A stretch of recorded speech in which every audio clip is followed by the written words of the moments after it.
সব নেক আমলের সওয়াব বাড়তে বাড়তে 700 গুণ, কিন্তু রোজা ছাড়া রোজার সওয়াব কি হবে? বান্দা খালি রোজা রাখে, ফেরেশতারা কিছু লিখতে পারে না আমল নামায়, কারণ আল্লাহ বলে এটা কিছু লিখিস না, কারণ আসসাউমুলি, এই রোজা রাখছে আমার জন্য, ওয়া আনা আজজি বিহি, এই রোজার সওয়াব প্রতিদান অ্যাওয়ার্ড এটা কিয়ামতের দিন আমি আল্লাহ নিজ হাতে দেব, নিজ হাতে দেব। আরেক বর্ণনায় এসেছে ওয়ানা উজজাবি, আমি আল্লাহ নিজেই হয়ে যাব রোজার প্রতিদান। সুবহানাল্লাহ পড়েন। আবার আল্লাহর হাবিব বলেন ইন্না ফিল জান্নাতি সামানিয়াতু আবওয়াব, জান্নাতের দরজা মোট 8টা, ফিহা বাবুন ইউসাম্মা আর-রায়্যান, 8টা দরজার মধ্যে স্পেশাল একটা দরজা আছে, ওই দরজাটার নাম হলো আর-রায়্যান। রায়্যান দরজা, লা ইয়াদখুলুহু ইল্লা সাইমুন, রোজাদাররা ছাড়া কেউ ওই রায়্যান দরজা দিয়ে জান্নাতে ঢুকতে পারবে না, শুধু রোজাদারদের জন্য ওই দরজাটা খোলা থাকবে। দরজাটার নাম আর রায়্যান। শব্দটা কেমন লাগে? ভালো লাগে। অনাগত সন্তান যদি কারো আসে, ছেলে সন্তান, নাম রেখে দিয়েন আর রায়্যান। কি নাম? লা ইয়াদখুলুহু ইল্লা সাইমুন, রোজাদাররা ছাড়া কেউ ঢুকতে পারবে না। মান দাখালাহু লাম ইয়াযমা আবাদা, একবার যে এই গেট দিয়ে ঢুকবে, he will never be thirsty again, তার গলা থেকে চিরকালের জন্য আল্লাহ তৃষ্ণা মিটায়া দিবে। আমরা ওই রায়্যান দরজা দিয়ে সেদিন জান্নাতে ঢুকতে চাই কি চাই না? আমার প্রিয় ভাইরা, প্রতি রাতে রমাদানে আল্লাহর ফেরেশতারা আহ্বান জানায়, ইয়া বাগিয়াল খাইরি আকবিল, ইয়া বাগিয়াশ শাররি আকসির, হে কল্যাণের পথের যাত্রী, আকবিল প্রসিড, আরো ইবাদত করো, আগাও আগাও, আরো জান্নাতের নাজ নেয়ামত কামাও। হে অকল্যাণের পথের যাত্রী, আকসির, স্টপ স্টপ, অনেক হয়েছে। আন্না, এ রমাদান এটা পাপের মাস নয়, এটা ইবাদত করে জান্নাত কামানোর মাস। চিল্লায় বলো ঠিক কি না? ওয়ালিল্লাহি উতাকাউ মিনান নার ওয়া যালিকা কুল্লা লাইলা, রমাদানের প্রতি রাতে আল্লাহ তাআলা এরকম লাখো বনি আদমকে মাফ করে দেওয়ার ঘোষণা দেয়, নাজাতের ঘোষণা দেয়। আমরা আল্লাহর পক্ষ থেকে মাফ, নাজাত চাই কি চাই না? আর কিছু যে চাই না আমি, চাই গো নাজাত, আল্লাহ তোমার কাছে আমার এই মুনাজাত। আর কিছু যে চাই না আমি, চাই গো নাজাত, আল্লাহ তোমার কাছে আমার এই মুনাজাত, আল্লাহ তোমার কাছে আমার এই মুনাজাত। পড়েন আমিন। شهر رمضان الذي أنزل فيه القرآن هدى للناس وبينات من الهدى والفرقان। আল্লাহ বলেন রমাদান এমন একটা মাস যে মাসে কোরআন নাজিল করা হয়েছে, আর এই কোরআন হচ্ছে বিশ্ব মানবের জন্য পথ নির্দেশিকা, হেদায়েতের সুস্পষ্ট বর্ণনা এবং সত্য মিথ্যা পৃথক করার আসমানি মানদণ্ড রূপে জামিনে আমাদের জন্য কোরআন নাজিল করেছে কে? আওয়াজ করে বলেন তো, আল্লাহর নাজিল করা এই কোরআনে কোনো ভুল আছে? সন্দেহ আছে? সংশয় আছে? বিয়ন্ডলেস, বাউন্ডলেস, বটমলেস, এমন কিতাব যেটা পড়ে গবেষণা করে এর তথ্য, উপাত্ত, ইনফরমেশন, লেসন নিয়ে শেষ করা যায় না। সুবহানাল্লাহ। আল্লাহ বলেন এই কোরআনকে আমি রমাদানে নাজিল করেছি, যেটা বিশ্ব মানবের জন্য পথ নির্দেশিকা। এতে আছে হেদায়েতের সুস্পষ্ট বর্ণনা, আর সত্য মিথ্যা পার্থক্য করার মানদণ্ড, কোনটা সত্য কোনটা মিথ্যা, এটা কোরআন দিয়ে ডিফারেন্সিয়েট করা যায়। কোরআন হচ্ছে ফুরকান, to differentiate between right and wrong. কোনটা সত্য কোনটা মিথ্যা, কোনটা ভুল কোনটা নির্ভুল, এটা কোরআন দিয়ে যাচাই করা যায়। চিল্লায় বলেন ঠিক কিনা? এজন্য এই কোরআন দিয়ে আমাদের জীবন সাজাতে হবে। কোরআন দিয়ে জীবন না সাজালে জীবন আলোকিত হয় না। কোরআন দিয়ে পরিবার না সাজালে পরিবার আলোকিত হয় না। কোরআন দিয়ে সমাজ না সাজালে সমাজটা শান্তিময় হয় না। শুধু দুর্নীতি দমন কমিশন দিয়ে দুর্নীতি বন্ধ করা যায় না। কোরআনের আইন বাস্তবায়ন করা ছাড়া এই সমাজ থেকে দুর্নীতি বন্ধ করা যাবে না। চিল্লায় বলো ঠিক কিনা? আমার প্রিয় ভাইয়েরা, এই কোরআন নাজিল হয়েছে রমাদান আল মুবারক, এই বরকতময় মাসে। তাই আমাদের উচিত আসন্ন যে রমাদান আল মুবারক, এই রমাদানে কোরআনের সাথে নিজেদের সম্পর্ককে বাড়ানো। আপনি কি জানেন কোরআন নিয়ে কোন ফেরেশতা পৃথিবীতে এসেছিল? জানেন ফেরেশতার নাম কি বলেন তো? জিবরিল আলাইহিস সালাম। সাইয়েদনা জিবরিল কোরআন নিয়ে এসেছেন, ফলে উনি হয়েছেন শ্রেষ্ঠ ফেরেশতা। বিশ্ব নবীর উপর কোরআন নাজিল হয়েছে, তাই তিনি হয়েছেন শ্রেষ্ঠ নবী। রমাদানে কোরআন নাজিল হয়েছে, তাই রমাদান হয়েছে শ্রেষ্ঠ মাস। কদরের রাতে কোরআন নাজিল হয়েছে, তাই কদর হয়েছে শ্রেষ্ঠ রাত। আমরাও যদি কোরআনের সাথে সম্পর্ক বাড়াই, আমাদের মর্যাদাও এরকম, আমাদেরকেও শ্রেষ্ঠ মানুষ বানায় দিবে কে? এজন্য কোরআনের সাথে সম্পর্ক বাড়াইতে রাজি আছেন তো? যারাই কোরআনের সাথে সম্পর্ক বাড়ায়, এদের মর্যাদা বাড়ায় দেয় কে? শাবান মাস আসলে, রজব মাস আসলে সাহাবারা কি করতেন আসুন আমরা দেখি কিভাবে তারা রমাদানকে ওয়েলকাম জানাতেন। রজব শাবান আসলেই ওনারা রমাদান পর্যন্ত পৌঁছার আকুতি, আগ্রহ আর ফরিয়াদ আল্লাহর কাছে জানাতেন আর বলতেন, ইয়া আল্লাহ, রমজান পর্যন্ত আমাদের হায়াত বাড়িয়ে দাও। আল্লাহুম্মা বাল্লিগনা রমাদান, আল্লাহ তুমি রমজান পর্যন্ত আমাদের পৌঁছে দাও। আল্লাহুম্মা বারিক লানা ফি রজব ওয়া শাবান ওয়া বাল্লিগনা রমাদান, আল্লাহ রজব শাবানে বরকত দাও, আল্লাহ রমজান পর্যন্ত তুমি আমাদেরকে পৌঁছে দাও। আওয়াজ করে পড়ে না আমিন। আমার প্রিয় চাঁপাইনবাবগঞ্জের ভাইরা, গত বছর অনেকের সাথে আমরা একসাথে রমাদান কাটিয়েছি, তাদের অনেকে দুনিয়াতে এখন বেঁচে নাই, এরকম আছে না নাই? আচ্ছা, এই বছর যদি খুশনসিব হয় আমাদের, আমরা যদি পাই, আগামী বছরও যে রমাদান আমরা পাবো কোনো গ্যারান্টি আছে? তাহলে আসুন আমরা ভেবে নেই, হতে পারে this Ramadan could be the last and final Ramadan in our life. হতে পারে এই রমাদানই হতে পারে আমার জীবনের শেষ রমাদান। তাই আসুন আমরা আল্লাহর কাছে দোয়া করি, আল্লাহুম্মা বাল্লিগনা রমাদান, আল্লাহ তুমি রমাদান পর্যন্ত আমাদেরকে পৌঁছে দাও। আওয়াজ করে পড়েন আমিন। ইবনু রাজব আল হাম্বালি লাতাইফুল মাআরিফের মধ্যে লিখেছেন, সাহাবারা ওনারা রমাদান কেন্দ্রিক, আমাদের সালাফ সালফে সালেহিনরা রমাদান কেন্দ্রিক জীবন কাটাতেন। ওনারা রমজান আসার 6 মাস আগে আল্লাহর কাছে দোয়া করতেন, আল্লাহ রমজান পর্যন্ত পৌঁছে দাও। রমজান চলে যাওয়ার পরে বাকি 6 মাস আল্লাহর কাছে দোয়া করতেন, আল্লাহ এই রমাদানে যে ইবাদত করেছি এই ইবাদতগুলো তুমি কবুল করে নাও। সুবহানাল্লাহ। তাহলে পুরো বছর রমাদান কেন্দ্রিক জীবন। রমজান আসার আগে 6 মাস দোয়া করতো, আল্লাহ আমরা যেন রমজান পাই। রমজান চলে যাওয়ার পরে বাকি 6 মাস বলতো, আল্লাহ রমজানে যে ইবাদত করেছি এগুলো তুমি কবুল করে নাও। সুবহানাল্লাহ। আবার এই শাবান মাসে আল্লাহর হাবিব সাল্লাল্লাহু আলাইহি ওয়াসাল্লাম সবচেয়ে বেশি রোজা রাখতেন। এই শাবান শেষে আমাদের মধ্যে আগমন করবে রমাদান, এবং এই রমাদানুল মুবারক আল্লাহ তাআলা আমাদের জন্য সিয়াম ফরজ করেছেন। কি ফরজ করেছেন? তিনি সূরাতুল বাকারার 183 নম্বর আয়াতে ইরশাদ করছেন, রাব্বুল আলামিন বলেন, ইয়া আইয়ুহাল্লাযীনা আমানু কুতিবা আলাইকুমুস সিয়ামু কামা কুতিবা আলাল্লাযীনা মিন ক্বাবলিকুম লাআল্লাকুম তাত্তাকুন। আল্লাহ বলেন, ও বিশ্বাসীরা শোনো শোনো, তোমাদের জন্য সিয়ামকে ফরজ করা হয়েছে, ঠিক যেমনভাবে তোমাদের পূর্ববর্তী উম্মতদের উপরও সিয়ামকে ফরজ করা হয়েছিল, লাআল্লাকুম তাত্তাকুন, যাতে করে তোমরা সবাই মুত্তাকি হতে পারো। সুবহানাল্লাহ বলেন, যাতে করে তোমরা আল্লাহ সচেতন হতে পারো। তাহলে সিয়ামকে, এই সামনে যে রমাদান আসতেছে আমার প্রিয় ভাইয়েরা, এই পুরো রমাদান ব্যাপী সিয়াম সাধন করা, সিয়াম পালন করাকে আমাদের জন্য ফরজ করে দিয়েছে কে? এটা শুধু আমাদের উপরই ফরজ না, আমাদের আগে যত জাতিগোষ্ঠী এই পৃথিবীতে এসছে সবার উপরে সিয়াম পালনকে ফরজ করেছে কে? তবে ধরনটা ভিন্ন ছিল, এক এক জাতিগোষ্ঠীর জন্য এক এক ধরনের ছিল। আমাদের জন্য সিয়াম ফরজ টানা 1 মাস 30 দিন বা 29 দিন। পূর্ববর্তী অনেক উম্মতের উপর 1 মাস ছিল না, 3টা ফরজ ছিল। কয়টা? প্রতি মাসের 13, 14, 15 ফরজ ছিল তাদের জন্য। কারো জন্য শুধু একটা, আশুরার রোজা। কোন কোন উম্মতের জন্য 10টা।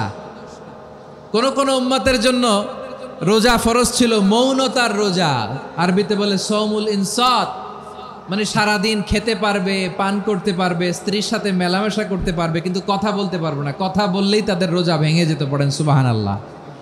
কি অদ্ভুত ব্যাপার, মৌন সম্মতির রোজা। যেমনটি সাইয়্যিদাতুনা মারিয়াম আলাইহাস সালাম বলেছেন, ইন্নী নাযারতু লির-রাহমানি সাওমা ফালান উকাল্লিমাল ইয়াওমা ইনসিয়া। তিনি বলেছেন, আজকে আমি রহমানের জন্য, মানে আল্লাহর জন্য রোজা মানত করেছি, আজকে আমি কারোর সাথে কথা বলতে পারবো না। তো রোজা রাখলে কথা বলতে পারবে না কেন? কারণ ওই শরীয়তে রোজার বিধান ছিল সকাল থেকে সন্ধ্যা খেতে পারবেন, পান করতে পারবেন, কিন্তু কথা বলতে পারবেন না। কথা বললেই রোজা ভেঙে যেত। সুবহানাল্লাহ বলেন। তাহলে সব জাতিগোষ্ঠীর উপরে রোজা ফরজ ছিল, কিন্তু ধরনটা ভিন্ন ছিল। মজার ব্যাপার হচ্ছে, আপনি বর্তমানেও বিভিন্ন ধর্মের দিকে তাকান, বৌদ্ধ ধর্ম, হিন্দু ধর্ম, খ্রিস্ট ধর্ম, তাদের মধ্যেও রোজা আছে। ইংরেজরা, খ্রিস্টানরা এটাকে বলে ফাস্টিং। কি বলে? ফাস্টিং। আমাদের হিন্দু ভাইয়েরা বলে উপবাস। তারা কি বলে? উপবাস। আবার এখন আন্দোলনেরও একটা মাধ্যম হয়েছে এটা, না খেয়ে থাকা। এটারে বলে অনশন। এটারে কি বলে? অনশন ধর্মঘট। মানে আমাদের দাবি না মানলে আমরা খাবো না, রোজা রাখলাম। তারপরে আধুনিক বিজ্ঞান এটার একটা নাম দিয়েছে না খেয়ে থাকাকে, অটোফিজি। কি বলে? অটোফিজি। জাপানের এক চিকিৎসা বিজ্ঞানী এই অটোফিজির উপর গবেষণা করে সে নোবেল পেয়েছে। এজন্য আল্লাহ তাআলা আমাদের জন্য গোটা রমাদানে এই সিয়ামকে ফরজ করে দিয়েছেন। আওয়াজ করে বলেন আল্লাহু আকবার। রাব্বুল আলামিন বলেন, ইয়া আইয়ুহাল্লাযীনা আমানু কুতিবা আলাইকুমুস সিয়াম। সিয়ামকে তোমাদের উপরে ফরজ করা হয়েছে, কামা কুতিবা আলাল্লাযীনা মিন ক্বাবলিকুম, যেমনি তোমাদের পূর্ববর্তীদের উপর রোজা ফরজ করা হয়েছিল, লাআল্লাকুম তাত্তাকুন, যাতে করে তোমরা আল্লাহ সচেতন হতে পারো, যাতে করে তোমরা মুত্তাকি হতে পারো। লাআল্লাকুম তাত্তাকুন, যাতে করে আমরা আল্লাহ সচেতন হতে পারি, আল্লাহ কনসিয়াসনেস আমাদের মধ্যে গ্রো করে। এটা হচ্ছে রোজার প্রাইম অবজেক্টিভ। অনেকে জিজ্ঞেস করলে অনেকে বলে রোজার মূল উদ্দেশ্য হচ্ছে না খেয়ে থাকা। না। অনেকে বলে গরিবদের কষ্ট অনুধাবন করা রোজার উদ্দেশ্য। না। রোজার উদ্দেশ্য কি, সিয়াম পালনের উদ্দেশ্য কি, এটা আল্লাহ তাআলা স্পষ্ট এই আয়াতের পেছনে বলেছেন যে লাআল্লাকুম তাত্তাকুন, যাতে করে তোমরা আল্লাহ সচেতন হতে পারো, আল্লাহ ভীতি তোমাদের মধ্যে গ্রো করে, গড কনসিয়াসনেস, আল্লাহ কনসিয়াসনেস, আল্লাহ সচেতনতা যেন বাড়ে, দ্য সেন্স অফ অ্যাকাউন্টেবিলিটি। আল্লাহর সুপ্রিম কোর্টের কাঠগড়া এই দুনিয়াতে আমি যাই করলাম তার সব কিছু যে পাই টু পাই হিসাব দিতে হবে, এই sense, to enhance the sense that whatever we do, Allah is watching me. আপনি যাই করেন কেউ দেখে না, কিন্তু দেখে কে?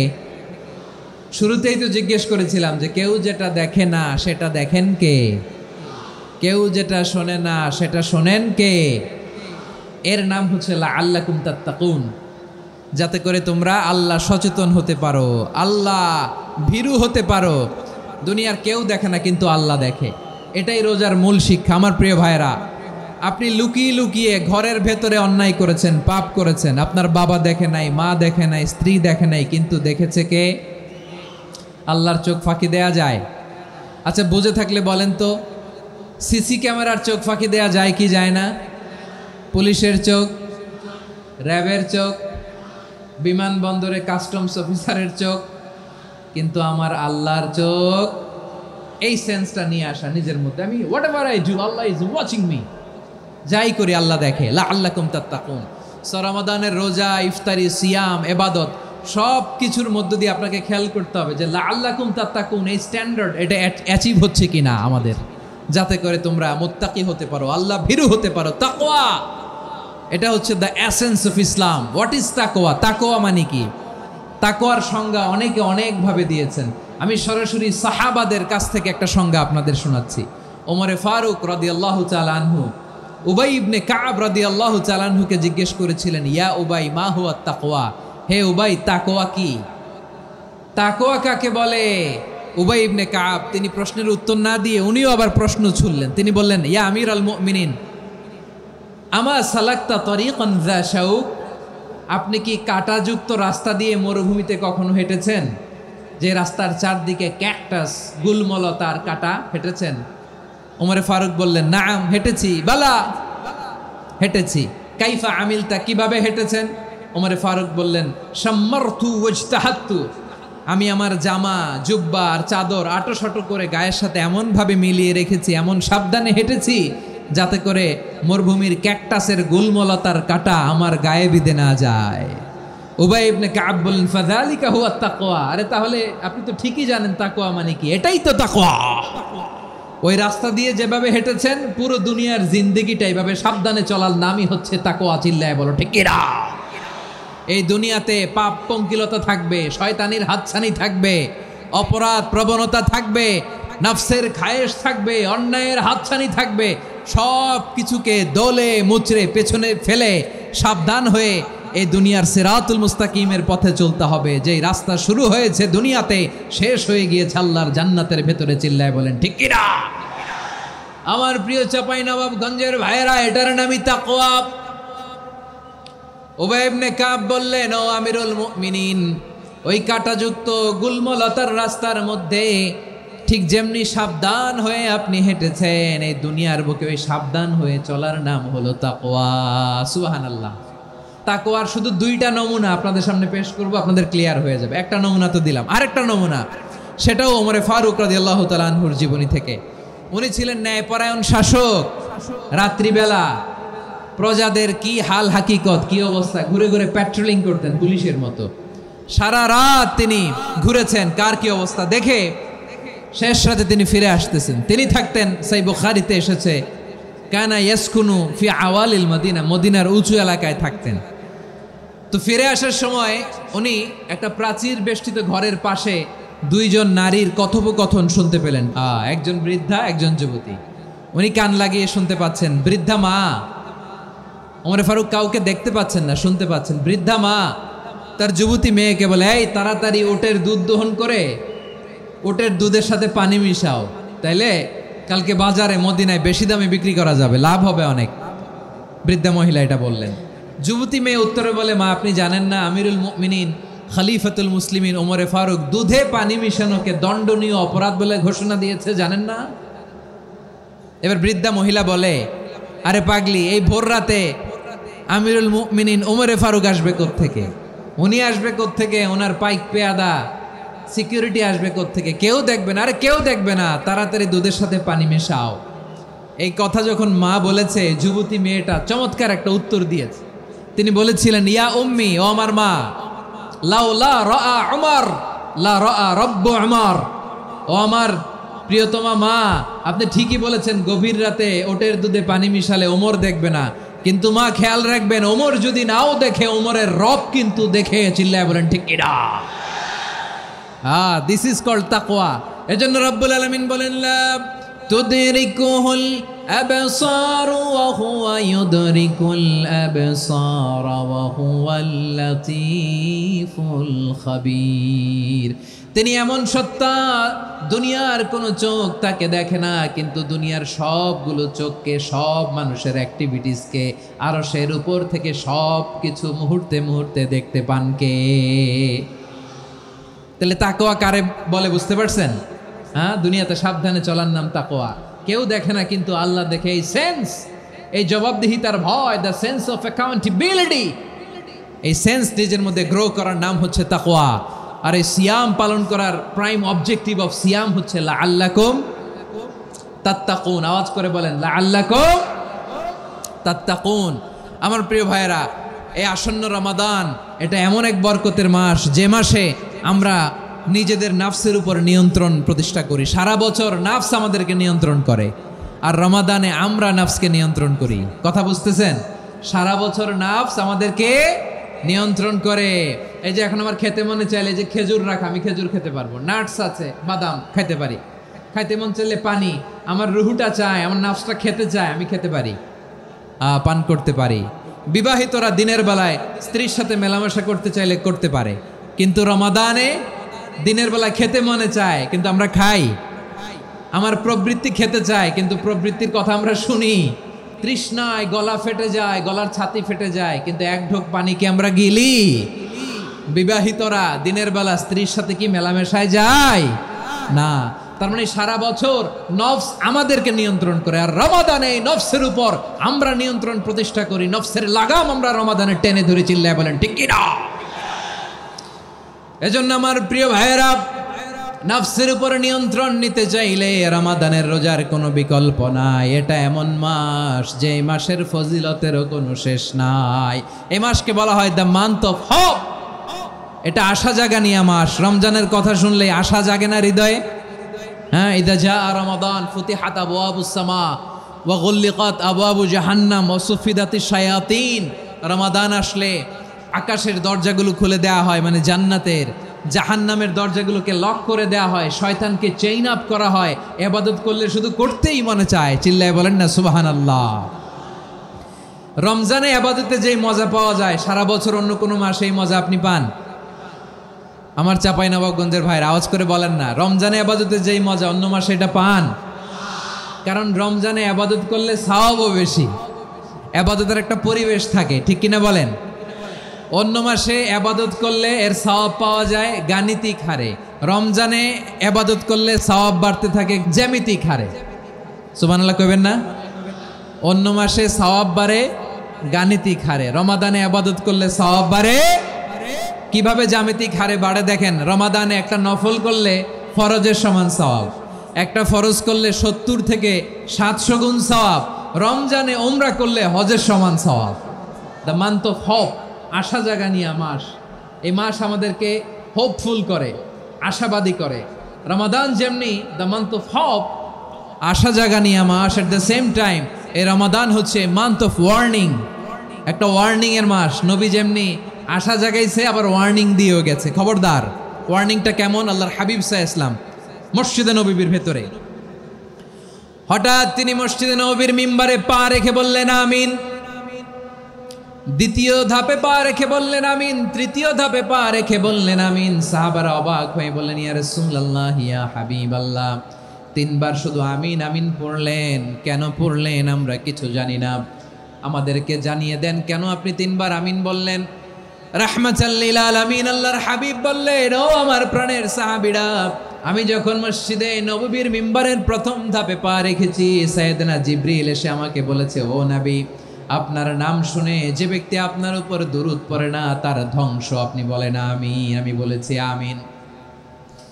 দ্বিতীয় ধাপে পা রাখার পর সাইয়েদনা জিবরিল বললেন, ইয়া রাসূলুল্লাহ, মাতা পিতাকে বার্ধক্য অবস্থায় পেয়ে তাদের সেবা করে, তাদের সাথে সদাচরণ করে যে সন্তান জান্নাত কামাতে পারল না, তার জন্য ধ্বংস। আপনি বলেন আমিন। আমি বলেছি আমিন। আবার মিম্বারের তৃতীয় ধাপে ঠিক যখনই আমি পা রাখলাম, সাইয়েদনা জিবরাইল বললেন, নবী, রমজান মাস পাওয়ার পরে এই মাসে ইবাদত করে যে ব্যক্তি নিজের গুনাহ মাফ করাতে পারল না, তার জন্য ধ্বংস। আপনি আওয়াজ করে পড়েন আমিন। কত বড় ধমক, কত বড় ওয়ার্নিং দেখছেন। যে রমাদান পেয়েছে, কিন্তু রমাদানের ইবাদত করার মধ্য দিয়ে সে নিজেকে জাহান্নাম থেকে মুক্ত বানাতে পারলো না, তার উপর আল্লাহ লানত, তার জন্য ধ্বংস। সাইয়েদনা জিবরাইল বলেছেন আমিন, স্বয়ং বিশ্বনবীও বলেছেন আমিন। আওয়াজ করে পড়েন নাউযু বিল্লাহ। তাহলে রমজান আসবে আর আমরা নিজেদেরকে জাহান্নামীদের লিস্ট থেকে নাম কাটিয়ে জান্নাতীদের লিস্টে উঠাতে পারবো না। এর চেয়ে বড় হতভাগা কি আর কেউ থাকতে পারে? তাহলে রমাদানের এই রহমত, বরকত, মাগফিরাত, ফজিলত আমাদের কামাই করার দরকার আছে না নাই? আমার প্রিয় ভাইয়েরা, আপনি পৃথিবীতে যত ইবাদত করেন সব ইবাদতের সওয়াব নির্ধারিত। এটা পাবেন বা ওইটা পাবেন, এই সওয়াব জান্নাতে, এই বাড়ি ওই বাড়ি। শুধু সিয়ামের সওয়াবটা অনির্ধারিত। কুল্লু আমাল ইবনে আদম ইউদাআফ আল হাসানাতু আশরু আমসালিহা ইলা 700 দি'ফিন ইল্লা সাওম। সব নেক আমলের সওয়াব বাড়তে বাড়তে 700 গুণ, কিন্তু রোজা ছাড়া। রোজার সওয়াব কি হবে? বান্দা খালি রোজা রাখে, ফেরেশতারা কিছু লিখতে পারে না আমল নামায়, কারণ আল্লাহ বলে এটা কিছু লিখিস না, কারণ আস-সাওমু লি, এই রোজা রাখছে আমার জন্য, ওয়া আনা আজজি বিহি, এই রোজার সওয়াব, প্রতিদান, অ্যাওয়ার্ড, এটা কিয়ামতের দিন আমি আল্লাহ নিজ হাতে দেব, নিজ হাতে দেব। আরেক বর্ণনায় এসেছে ওয়ানা উজজাবি, আমি আল্লাহ নিজেই হয়ে যাব রোজার প্রতিদান। সুবহানাল্লাহ পড়েন। আবার আল্লাহর হাবিব বলেন, ইন্না ফিল জান্নাতি সামানিয়াতু আবওয়াব, জান্নাতের দরজা মোট 8টা। ফিহা বাবুন ইউসাম্মা আর-রায়্যান, 8টা দরজার মধ্যে স্পেশাল একটা দরজা আছে, ওই দরজাটার নাম হলো আর-রায়্যান। রাইয়ান দরজা লা ইয়াদখুলুহু ইল্লা সাইমুন, রোজাদাররা ছাড়া কেউ ওই রাইয়ান দরজা দিয়ে জান্নাতে ঢুকতে পারবে না। শুধু রোজাদারদের জন্য ওই দরজাটা খোলা থাকবে। দরজাটার নাম আর রাইয়ান শব্দটা কেমন লাগে? ভালো লাগে। অনাগত সন্তান যদি কারো আসে, ছেলে সন্তান, নাম রেখে দিয়েন আর রাইয়ান। কি নাম? লা ইয়াদখুলুহু ইল্লা সাইমুন, রোজাদাররা ছাড়া কেউ ঢুকতে পারবে না। মান দাখালাহু লাম ইয়াযমা আবাদা, একবার যে এই গেট দিয়ে ঢুকবে, he will never be thirsty again, তার গলা থেকে চিরকালের জন্য আল্লাহ তৃষ্ণা মিটায়া দিবে। আমরা ওই রাইয়ান দরজা দিয়ে সেদিন জান্নাতে ঢুকতে চাই কি চাই না? আমার প্রিয় ভাইরা, প্রতি রাতে রমাদানে আল্লাহর ফেরেশতারা আহ্বান জানায়, ইয়া বাগিয়াল খাইরি আকবিল, ইয়া বাগিয়াশ শাররি আকসির, হে কল্যাণের পথের যাত্রী, আকবিল প্রসিড, আরো ইবাদত করো, আগাও আগাও, আরো জান্নাতের নাজ নেয়ামত কামাও। হে অকল্যাণের পথের যাত্রী, আকসির, স্টপ স্টপ, অনেক হয়েছে। আন্না, এ রমাদান এটা পাপের মাস নয়, এটা ইবাদত করে জান্নাত কামানোর মাস। চিল্লায় বলো ঠিক কি না? ওয়ালিল্লাহি উতাকাউ মিনান নার ওয়াযালিকা কুল্লা লাইলা, রমাদানের প্রতি রাতে আল্লাহ তাআলা এরকম লাখো বনি আদমকে মাফ করে দেওয়ার ঘোষণা দেয়, নাজাতের ঘোষণা দেয়। আমরা আল্লাহর পক্ষ থেকে মাফ, নাজাত চাই কি চাই না? আর কিছু যে চাই না আমি, চাই গো নাজাত, আল্লাহ তোমার কাছে আমার এই মুনাজাত। আর কিছু যে চাই না আমি, চাই গো নাজাত, আল্লাহ তোমার কাছে আমার এই মুনাজাত, আল্লাহ তোমার কাছে আমার এই মুনাজাত। পড়েন আমিন। তাহলে রমাদানকে আমরা বুদ্ধিমানের মতো কাজে লাগাতে চাই কি চাই না? বুদ্ধিমানের মতো কাজে লাগাইতে হবে। মুমিনরা স্মার্ট হয়। এই রমাদানে আমাদের কি করণীয়, কি বর্জনীয়? সংক্ষেপে 7টা করণীয় 7 মিনিটে, 7টা বর্জনীয় 7 মিনিটে বলে আমরা বিদায় নিব ইনশাআল্লাহ। বলেন, আসন্ন রমাদানে আমাদের 7টি করণীয়। 1 নাম্বার করণীয়, এই রমাদানকে আপনি কোরআনময় করে তুলুন। কোরআনময় করে তুলুন 2025-এর রমাদান। এই হচ্ছে আজকের প্রোগ্রামের স্লোগান। কোরআনময় করতে রাজি আছেন? কোরআন তেলাওয়াত করতে রাজি আছেন? আমার প্রিয় ভাইরা, ধীরস্থিরভাবে কোরআন তেলাওয়াত করুন, তাড়াহুড়ো করে নয়। আনাস রাদিয়াল্লাহু তাআলা আনহু বলতেন, রুব্বা কারি লিল কোরআন ওয়াল কোরআনু ইয়ালআনহু, কোরআনের অনেক কারি আছে যারা কোরআন পড়ে কিন্তু সওয়াব পায় না, বরং আল্লাহর কোরআন তার বিরুদ্ধে আল্লাহর দরবারে নালিশ করে আর লানত করতে থাকে। আমরা কি ওইরকম কোরআনের তেলাওয়াতকারী হতে চাই? না। ধীরস্থিরভাবে, ওয়ারাত্তিলিল কোরআনা তারতিলা, তারতিলের সাথে পড়বেন। বিষ্ণু ঈসা ইসলাম কানা ইয়ামুদ্দু সাওতাহু মাদ্দান, টেনে টেনে পড়তেন। আলহামদুলিল্লাহি রাব্বিল আলামিন আর রহমানির রহিম মালিকি ইয়াউমিদ্দিন ইয়্যাকা না'বুদু ওয়া ইয়্যাকা নাস্তাঈন اهدنا الصراط المستقيم صراط الذين أنعمت عليهم غير المغضوب عليهم ولا الضالين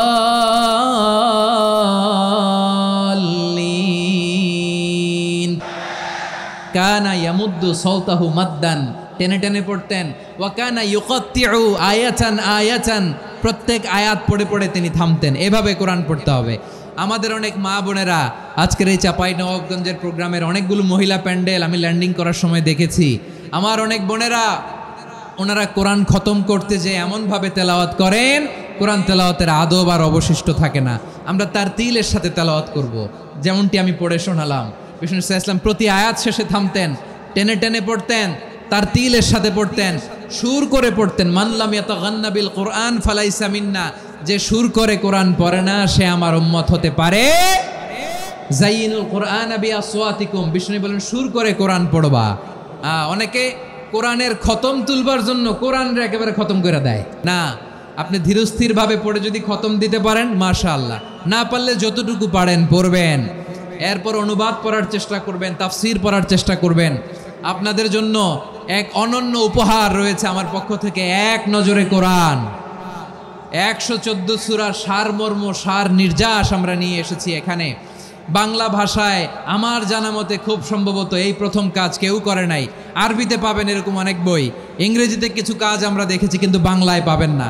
এত চমৎকারভাবে আমরা সূরাগুলোর সারমর্ম, সার নির্যাস তুলে ধরার চেষ্টা করেছি। 5 পৃষ্ঠায় আপনি জেনে যাবেন এই সূরার সেন্ট্রাল থিম কি, এই সূরায় কি কি নিয়ে আলোচনা করা হয়েছে, এই সূরা থেকে মূল লেসন কি, মূল শিক্ষা কি, সহজে আপনারা বুঝে যাবেন। সুযোগ হলে এটা সংগ্রহ করবেন আপনারা। যে কোনো ধরনের ভালো অনুবাদ আপনারা পড়বেন, তাফসির পড়বেন। আমরা কোরআনময় করতে চাই। খতম কোরআনে রমাদানের 1 খতম দেওয়ার একটা সহজ পদ্ধতি হচ্ছে রমাদানের প্রতি নামাজের পরে 4 পৃষ্ঠা। প্রতি নামাজের পরে কয় পৃষ্ঠা? 4 পৃষ্ঠা। তাহলে 5 ওয়াক্তে 4 পাঁচা 20 পৃষ্ঠা। হেফজে কোরআনগুলো 20 পৃষ্ঠা 1 পারা। এভাবে 30 দিনে আপনার 1 খতম হয়ে যাবে। আমরা যেন তার তিলের সাথে বিশুদ্ধভাবে কোরআন তেলাওয়াত করতে পারি। আল্লাহ তৌফিক দান করুক। পড়ে না আমিন। 2 নম্বর করণীয়, ধীরস্থিরভাবে তারাবির সালাতগুলো যেন আমরা আদায় করি। তাড়াহুড়ো করবেন না, আল্লাহর ওয়াস্তে তাড়াহুড়ো করবেন না, তাহলে কোরআন আমাদের জন্য বদদোয়া করবে। তাড়াহুড়ো করবেন তারাবির নামাজে। তারাবির নামাজ সালাতুত তারাবিহ মানে বিশ্রামের নামাজ। আর আমরা পড়ি সলাতুল কেতার, রেলগাড়ির মতো নামাজ। না, এরকম করবেন না। ইমাম সাহেবদেরকে আশ্বস্ত করুন যে ইমাম সাহেবরা আমরা পিছনে আসি আপনাদের সাথে, আপনি আস্তে আস্তে পড়েন, তার তিলের সাথে পড়েন, ধীরস্থিরভাবে তারাবির সালাত পড়বেন। সারা বছর এই সুযোগ হয় না দাঁড়িয়ে কোরআন শোনার, এরকম আয়োজন ব্যবস্থাপনা সারা বছর আর আমরা পাই বলেন তো না। তারাবির সালাতের রাকাত বিতর্ক এড়িয়ে চলুন। রাকাত নিয়ে বিতর্ক করবেন না। 8 রাকাত 20 রাকাত নিয়ে যে মারামারি এই দেশে, এটা শয়তানের ফন্দি। চিল্লায় বলেন এটা কার ফন্দি? আমরা 20 রাকাত পড়ি, আপনারা হয়তো 8 রাকাত পড়েন, কোনো অসুবিধা নাই। আমরা যারা 20 রাকাত আমরা পড়তেছি, আমরা 20 রাকাতের কথাই বলি। 20 রাকাত আমরা পড়বো আজীবন। সৌদি আরবে মক্কা মদিনায় 20 রাকাত পড়ে, কোনো অসুবিধা নাই। অন্যান্য মসজিদগুলো 8 রাকাত পড়ে। এই নিয়ে এদের মধ্যে মারামারি আছে? হ্যাঁ। আর এই জন্য রাকাত বিতর্ক এড়িয়ে চলবেন। প্রিয় ভাইয়েরা, আপনার আমল আল্লাহর কাছে কবুল হবে সংখ্যার বিচারে না উত্তমতার বিচারে? বলেন তো। উত্তমতার বিচারে। কত চমৎকার ভাবে আপনি আল্লাহর সামনে দাঁড়াতে পারছেন এটা বিবেচ্য। রুকু সেজদাগুলো সুন্দরভাবে করবেন। রুকু থেকে সোজা হয়ে দাঁড়ানো ওয়াজিব। 2 সেজদার মাঝখানে সোজা হয়ে বসা ওয়াজিব। এই তা'দিলুল আরকান বাদ দিলে হানাফি মাযহাব মতে সৌ সেজদা দিতে হবে, অন্য মাযহাব মতে নামাজই হবে না আপনি। এই জন্য ধীরস্থিরভাবে তারাবির সালাত যেন আমরা আদায় করি। পারা যাবে তো ইনশাআল্লাহ। 3 নাম্বার, তাহাজ্জুদের সালাত আদায় করুন। বছরের অন্য সময় উঠতে পারি না, অনেকে বলে হুজুর উঠতে পারি না, কিন্তু রমাদানে সাহারি খাওয়ার জন্য তো উঠাই লাগে। কি বলেন? আল্লাহর হাবিব বলেন তাসাহহারু ফা ইন্না ফিস সাহুরি বারাকা। তোমরা সাহারি খেও, কেননা সাহারির ভেতরে বরকত ঢুকায় দিয়েছে কে? একটা খেজুর, 1 গ্লাস পানি খেলেও সারা দিন আপনাকে তরতাজা রাখে কে? তো সাহারির জন্য যেহেতু উঠতেই হয়, সাহারি খাওয়ার আগে বা পরে 2 রাকাত 4 রাকাত তাহাজ্জুদ পড়া যাবে না? রব্বুল আলামিন বলেন ওয়ামিনাল লাইলি ফাতাহাজ্জাদ বিহি নাফিলাতান লাকা আসা আইয়াবআসাকা রাব্বুকা মাকামান মাহমুদা। ও নবী, রাতের কিছু অংশ সময় তাহাজ্জুদের সালাত আপনি আদায় করবেন, কারণ এই তাহাজ্জুদ হলো আপনার জন্য নাফিলাতাল লাক, অতিরিক্ত ফরজ। আপনাকে মাকামে মাহমুদে অধিষ্ঠিত করবে কে? এজন্য যারা সম্মানিত হতে চান, সম্মানের আসনে যেতে চান, তাদের জন্য তাহাজ্জুদ অবধারিত। আমরা রমজানে সাহারির আগে তাহাজ্জুদ পড়তে চাই কি চাই না? এই নামাজটারে আল্লাহ বড্ড ভালোবাসেন। কেন জানেন? কারণ গভীর ঘুমকে স্যাক্রিফাইস করে আমরা এই নামাজ পড়ি। ঘুমের আরবি জানা আছে কারো? ঘুমরে আরবিতে কি বলে? অনেকগুলো আরবি আছে। একটা আরবি হচ্ছে নুআস, তন্দ্রা। তন্দ্রা আমানাতান নুআসা কোরআনে এসেছে। আরেকটা আছে ঝিমুনি। ঝিমুনি, এইভাবে ঝিমুনি আসে ঘুমের আগে, এটারে বলে সিনা। এটারে কি বলে? সিনা। স্বাভাবিক ঘুমকে আরবিতে বলে নাউম। স্বাভাবিক ঘুমকে কি বলে? এই সিনা আর নাউমকে আল্লাহ এক আয়াতে এনেছেন, লা তাখুযুহু সিনাতু ওয়ালা নাউম। আল্লাহর তন্দ্রা নাই, ঘুম নাই। ঘুমের আগে যে তন্দ্রা আছে ওইটাও নাই। তাহলে নুআস, সিনা, নাউম পেলাম। আরেকটা ঘুমের আরবি হচ্ছে হুজুদ। এটা মাঝরাতের ঘুম, শেষ রাতের ঘুম, যেই ঘুমটা বড্ড মজা লাগে। কাঁথা টেনে টেনে, ব্ল্যাঙ্কেট টেনে টেনে আরেকটু ঘুমাইতে মন চায়, আরেকটু, আর 1 মিনিট, আর 2 মিনিট, এরকম একটা মজার ঘুম শেষ রাতে আছে না নাই? এই শেষ রাতের ঘুম, এই হুজুদের ঘুমকে স্যাক্রিফাইস করে যে এই সালাত পড়া হয়, ওই সালাতের আরবি নাম হচ্ছে সলাতুল হুজুদ বা সলাতুত তাহাজ্জুদ। চিল্লায় বলেন আল্লাহু আকবার। এজন্য আল্লাহ তাআলা এই তাহাজ্জুদের সালাতকে এত পছন্দ করেন। পড়বেন তো রমাদানে। 4 নম্বরে মুক্ত হস্তে দান করুন, মুক্ত হস্তে দান করুন। ওয়ামা আতাইতুম মিন যাকাতিন তুরিদুনা ওয়াজহাল্লাহি ফাউলাইকা হুমুল মুদঈফুন। তোমরা মনে করো না যাকাত দিলে তোমাদের সম্পদ কমে যায়, এটা ভেবো না, বরং তোমরা আল্লাহর খুশির জন্য যে যাকাত দাও, তারপরে তোমার যে সম্পদ থাকে ওই সম্পদের মধ্যে প্রবৃদ্ধি দান করে কে? আপনি মনে করছেন দিলে কমে নাকি বাড়ে? বাড়ে। যেটা দান করেন কামাসালি হাব্বা আম্বাতাত সাবআ সানাবিলা ফি কুল্লি সুম্বুলাতিন মিয়াতি হাব্বা। 1 টাকা দান করলে এটা চারা বীজের মতো, রূপে দিলে 7টা শীষ, প্রতি শীষে হয় 100 শস্য দানা। আল্লাহ যারে চায় এরকম বাড়ায় দেয়, প্রবৃদ্ধি দেয়। সুবহানাল্লাহ। এজন্য মুক্ত হস্তে দান করতে রাজি আছেন? আগে আগে যাকাত ক্যালকুলেট করে রাখেন। আপনার যাকাত বর্ষ যদি পরেও হয়, দেরি করেও হয়, ধরেন যে প্রতি বছর মুহররমে দেন, আপনি আগে দিতে পারবেন। যাকাত অগ্রিম আদায় করা যায়। সুবহানাল্লাহ বলেন। বিষ্ণু ঈসা ইসলাম রমাদানে এত দান করতেন, কানা আজওয়াদান নাস, কিন্তু রমাদানে আজওয়াদুন নাস আজওয়াদু বিল খাইরি মিনার রিহিল মুরসালা। প্রবাহিত বাতাসের চেয়ে বিশ্বনবী আরো বদান্যতা বেড়ে যেত। প্রবাহিত বাতাস যেমনি সবাইরে বাতাস দেয়, আস্তিক নাস্তিক মুমিন কাফির সবাইকে শীতল করে দেয়, তেমনি নবীজির রমাদানের দান ছিল এমন, কেউ নবীর কাছে চেয়ে ফিরে গিয়েছে এর নজির নাই। জোরে বলেন সুবহানাল্লাহ। রমাদানে দান করব, ইফতার শেয়ার করব। কাউকে ইফতারি করালে সারাদিন রোজা রেখে তার যে সওয়াব, আপনি ইফতার করানোর কারণে আপনার আমলনামায় ওই সওয়াব আল্লাহ ঢুকায় দিবেন। পড়েন সুবহানাল্লাহ। সাহাবারা বললেন, নবী আমরা গরিব মানুষ, ইফতারি খাওয়ানোর পয়সা নাই। আল্লাহর হাবিব বললেন, ওয়ালাউ বিমাজকাতি লাবান, 1 ঢোক দুধ, ওয়ালাউ বিতামরা, 1টাও খেজুর, ওয়ালাউ বিশারবাতিমা, 1 ঢোক পানি খাইয়েও যদি কারো রোজা ভাঙাও, তারপরে ওই সওয়াব তোমার আমলনামায় দিবে কে? তাহলে মুক্ত হস্তে দান করুন 4 নাম্বার। 5 নাম্বার হচ্ছে কদর তালাশ করুন। রমজানের সবচেয়ে দামি সময়। বিষ্ণু বলেন, মান হরিমা খাইরাহা ফাকাদ হরিম, যে কদর মিস করলো সে সব মিস করলো, হি ইজ দ্য লুজার। আচ্ছা বলেন, এই বরকতের মাসে আমরা কি লুজার হতে চাই না গেইনার হতে চাই? ইন্না আনজালনাহু ফি লাইলাতিল কদরি ওয়া মা আদরাকা মা লাইলাতুল কদর লাইলাতুল কদরি খায়রুম মিন আলফি শাহর। পড়েন আল্লাহু আকবার। লাইলাতুল কদরি খায়রুম মিন আলফি শাহর, 1000 মাসের চেয়েও সেরা। 1000 মাসে হয় 83 বছর 4 মাস। 83 বছর 4 মাস টানা ইবাদত করলে যেই সওয়াব, কদরের রাতে ইবাদত করলে অতটুকু সওয়াব আপনি পাবেন, আল্লাহ সেটা বলে নাই। আল্লাহ বলে তার চাইতে বেশি সওয়াব দিয়ে আপনার আমলনামা ভরে দিবে কে? কদর যেন মিস না হয়। 21, 23, 25, 27, 29 নাকি খালি 27? না, ফালতামিসু ফিল আশরিল আওয়াখিরি ফিল মিনাল ভিতরি। রমজানের শেষ দশকের বেজর রাতগুলোকে কদর হিসেবে তালাশ করো।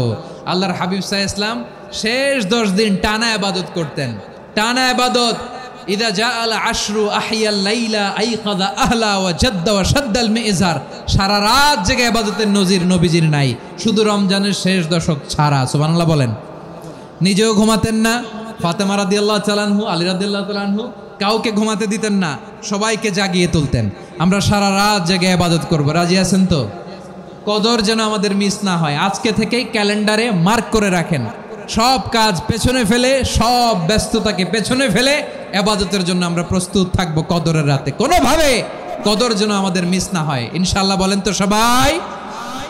6 নম্বরে পারলে ইতিকাফ করবেন। আল্লাহর হাবিব সাল্লাল্লাহু আলাইহি ওয়াসাল্লাম প্রতি বছর 10 দিন ইতিকাফ করতেন। যে বছর ইন্তেকাল করবেন সে বছর 20 দিন ইতিকাফ করেছেন। আপনি বলবেন হুজুর এতেকাফ না করলে সমস্যা কি? আমার নবী একটা ইবাদত সারা জীবনেও ছাড়ে নাই, আর আপনি জীবনে একবারও করেন নাই। এবার হিসাব আপনার কাছে। না পারলে অন্তত রাত্রিবেলাগুলো মসজিদে কাটাবেন। পারবেন তো ইনশাআল্লাহ? সব শেষে শিশু এবং নারীদের ব্যাপারে বিশেষ খেয়াল রাখবেন। শিশুদের রমাদানের ব্যাপারে উৎসাহ দেন, তাদের প্রস্তুতি নেওয়ান, তাদেরকে রোজা রাখতে দিবেন। আমার ভাইয়েরা এবং বোনেরা, পর্দার আড়ালে মায়েদেরকে বলবো, চাপাই নবাবগঞ্জের মায়েরা, একদিন 2 দিন না খেয়ে থাকলে আপনার ছেলে মেয়ে মারা যাবে না। ওদেরকে উৎসাহিত করেন, ওদের ছোট্ট যারা রাখতে দেন, বলেন যে বাবা সকাল থেকে দুপুর পর্যন্ত না খেয়ে থাকলে তোমার অর্ধেক রোজা, এরকম 2 দিন অর্ধেক মিলে তোমার 1 রোজা। এরকম আমি কত রোজা রাখছি ছোটবেলায় কোনো হিসাবই নাই। আমার দাদি বলতো সকাল থেকে না খেয়ে দুপুর 12টা পর্যন্ত রাখলে নাকি অর্ধেক হয়, এরপরের দিন অর্ধেক, 2 অর্ধেক মিলে 1 রোজা। এটা তো আসলে রোজা হয় না, কিন্তু তাকে উৎসাহ দেয়া। ইফতার প্রোগ্রামগুলোতে নিবেন আমাদের বাচ্চাদেরকে, দেখবেন যে ওর ক্ষুধা লাগতেছে, খায় না, কারণ কেউ খায় না। একজন আজান দিচ্ছে, সবাই খেজুর নিয়ে ইফতার করতেছে। এই দৃশ্য, এই ট্র্যাডিশন, এই ইবাদত, এই তারবিয়া ওর আগামীর জীবনটাকে সুন্দর করবে। চিল্লায়া বলেন ঠিক কি না? এভাবে আগামীর প্রজন্মকে আমাদের গড়তে হবে। শিশুদের রোজার ব্যাপারে প্রস্তুতি নিন, উৎসাহ দিন। আর নারীদেরকে কষ্ট দিবেন না। সারা দিন পেঁয়াজু, আলুর চপ, বেগুনি, পাকোড়া, ছোলা, মুড়ি, শরবত, রুয়াবজা আছে না নাই? বানাতে বানাতে আমাদের বোনেরা কাহিল হয়ে যায়, আর তারাবি পড়তে পারে না, ইবাদত করতে পারে না। আমরা যেন আমাদের বোনদের প্রতি ইহসান করি। পারবেন তো সবাই? এই 7টি করণীয়, 7টি বর্জনীয়। 1 নাম্বার, বিলম্বে ইফতার করবেন না কখনো। 1 নাম্বার, দেরি করে ইফতার করা নিষিদ্ধ। ইহুদিরা দেরি করে ইফতার করে। লা ইয়াজালুন নাসু আলা খাইরিন মা আজ্জালুল ফিতরা। বিশ্বনবী বলেছেন, এই উম্মত যতদিন আগে আগে ইফতার করবে, এই উম্মতের কপাল থেকে কল্যাণ কেউ ছিনিয়ে নিতে পারবে না। চিল্লায় বলেন ঠিক কি না? আজানের জন্য বসে থাকবেন না, সময় দেখবেন। স্থানীয় সময় যখন সূর্যাস্ত হওয়া মাত্রই বিসমিল্লাহ, খেজুর খেয়ে ফেলবো। পারবেন তো? 2 নাম্বার, রমাদানের পবিত্রতা বজায় রাখবো। কোনো তর্ক বিতর্ক অশ্লীলতায় আমরা জড়াবো না, ঝগড়া করবো না, সরাসরিও না, ফেসবুকেও না। করবেন? কেউ গালি দিলে বলবেন ইন্নিমরুন সায়েম, আমি রোজাদার। আল্লাহর হাবিব শিখিয়েছেন, কেউ যদি তোমার গালি দেয়, কটু কথা বলে, অশ্লীল কথা বলে, রমজানে তুমিও বলতে পারবে না। তুমি বলতে পারবা ইন্নিমরুন সায়েম, আমি রোজাদার। আজকে থেকে নিয়ত করেন, রমজানে কেউ গালি দিলে আপনি একটা গালি দিবেন নাকি? কি বলবেন? রোজাদার, রমজানের পবিত্রতা আমি ভঙ্গ করতে পারবো না। অশ্লীল নাটক, সিনেমা আমরা দেখবো না। ব্যাড হ্যাবিট থাকলে রমাদানে এটা ছাড়ার মহা সুযোগ। স্মোকিং এর অভ্যাস আছে অনেকের, ঠিক কি না? যদি কারো থাকে, কে করে হাত তোলালাম না আমি। এই রমাদানে এই স্মোকিং হ্যাবিট থেকে আমরা বেরিয়ে আসবো, ঠিক কিনা বলেন? 3 নাম্বার, আমরা মিথ্যা বলবো না। বিশ্বনবী বলেন, মানলাম ইয়াদা কাওলা যুরি ওয়াল আমালা বিহি ফালাইসা লিল্লাহি হাজাতুন ফি আইয়াদা তাআমাহু ওয়া শারাবা। যে রমজানে মিথ্যা কথা, মিথ্যা কাজ, মিথ্যা সাক্ষী ছাড়তে পারে নাই, তার না খেয়ে থাকা, উপবাস থাকা দিয়ে আল্লাহর কিছু যায় আসে না। এজন্য মিথ্যার সাথে আমাদের কোনো সম্পর্ক আছে? মিথ্যা বলবো না। 4 নাম্বার, অপচয় করব না। ইন্নাল মুবাযযিরিনা কানু ইখওয়ানাশ শায়াতিন ওয়া কানা শাইতানু লিরাব্বিহি কাফুরা। অপচয়কারী শয়তানের ভাই। আচ্ছা, যে শয়তানের ভাই, ও নিজেও আরেকটা কি? শয়তান। অপচয় করব না। ইফতারি করতে যে আমরা অনেকে অপচয় করি, এগুলো করবেন আপনারা না। অপচয় অপব্যয় করব না। 5 নাম্বারে, রিয়া, লোক দেখানো ইবাদত আমরা করব না। লোক দেখানোর জন্য নামাজ, রোজা, জিকির, তেলাওয়াত, দান, সদকা এগুলো করলে আল্লাহর দরবারে এগুলো কবুল হবে। বিশ্বনবী বলেন, দাজ্জালের ফিতনার চেয়ে একটা বড় ফিতনার ভয় আমি করি। সেটা কি? আর রিয়া, শো অফ মেন্টালিটি, লোক দেখানো মানসিকতা। এটা থেকে আমরা বিরত থাকবো ইনশাআল্লাহ। 6 নাম্বার, অনেক গুরুত্বপূর্ণ। ব্যবসায়ী ভাইয়েরা, অনেক অসাধু ব্যবসায়ী আছে, রমজান আসলে নিত্য প্রয়োজনীয় পণ্যের মূল্য বৃদ্ধি করে দেয়। এরকম আছে না নাই? এগুলো করবেন না। মজুদদারি করবেন না। পণ্যের কৃত্রিম সংকট বাজারে করবেন না। আপনি লাখ টাকা কামায়া ভাবছেন যে রোজাদারদের কষ্ট দিয়ে ধনী হবেন। এমন রোগ আল্লাহ আপনারে দিবে, কোটি টাকা দিয়েও আপনি হাসপাতালের বিল পরিশোধ করার ক্ষমতা আপনার হবে না। খবরদার। শেষ বয়সে দেখবেন কি কষ্ট আপনার হয়। আপনি রোজাদারদের কষ্ট দিয়েছেন, আল্লাহ আপনার সুখে রাখবে? আল্লাহর দোহাই লাগে, আমার ব্যবসায়ী ভাইয়েরা এটা করবেন না। আরব বিশ্বে আমরা দেখেছি, আরব বিশ্বের ব্যবসায়ীরা সারা বছরে ব্যবসা করে, রমজানে ভর্তুকি দেয়। আর আমার দেশের কিছু অসাধু ব্যবসায়ী রমজানে গলাকাটা ব্যবসা করে আর সারা বছর সইটার উপর দিয়ে চলে, চিল্লায় বলেন ঠিক কিনা? করবেন না, এটা করবেন না। নিত্য প্রয়োজনীয় পণ্যের মূল্য বৃদ্ধি করা হারাম, পণ্যের কৃত্রিম সংকট তৈরি করা হারাম, মজুতদারি করা হারাম, রোজাদারদেরকে কষ্ট দেয়া হারাম, এটা করবেন না। 7 নম্বরে সর্বশেষ কথা, অধীনস্থ যারা আছে তাদের কাজের চাপ আপনারা কমিয়ে দিবেন। কাজের লোক, ফ্যাক্টরির ওয়ার্কার, স্টাফ, তাদের প্রতি যদি রহম করেন, আপনার উপর রহম করবে কে? এই পবিত্র রমাদানের 7টা করণীয়, 7টা বর্জনীয় মনে রাখা যাবে তো ইনশাআল্লাহ? রমজানের 7টা করণীয় এবং বর্জনীয় যে আমরা শুনলাম, পালন করার তৌফিক দান করো।